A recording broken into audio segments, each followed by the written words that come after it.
Look at this landscape. Beneath the surface there is a story waiting to be told. Dry soil, extreme heat, almost no visible life. This is the starting point of our investigation into potential restoration. Now imagine returning to this exact place years later and finding green, not because nature was conquered, but because energy was allowed to flow differently. This is the question behind the Bloom effect. Could carefully organized energy flow help create conditions in which life and structure can flourish? Every living system exists far from equilibrium. A tree absorbs sunlight, a river transforms gravitational energy into movement, a cell takes in energy, builds structure, and releases heat and waste. Life does not maintain order by remaining isolated. Life survives because it is open, it absorbs, it transforms, it emits, and from this continuous exchange, local organization becomes possible. I wanted to explore this principle with a physical experiment. Tap water was allowed to drive a small turbine. The movement of the water became electrical energy. That electricity powered a green laser directed upward into open space. The laser never illuminated the water. The water powered an open sequence of transformation, flow, rotation, electricity, light, emission. 4 water samples were prepared.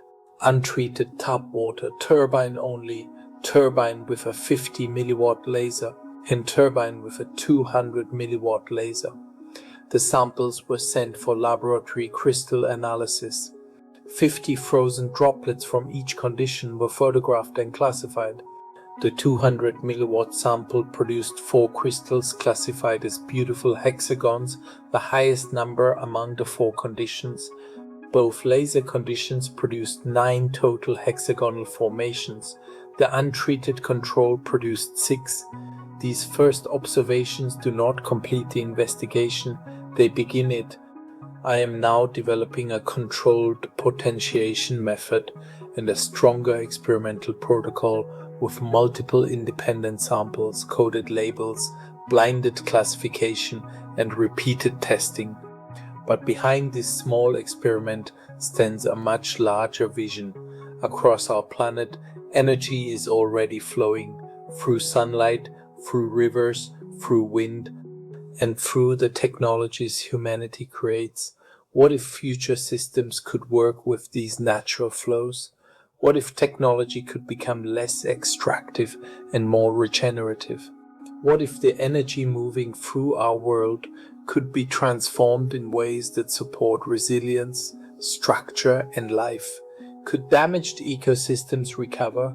Could dry land become fertile? Could deserts one day bloom?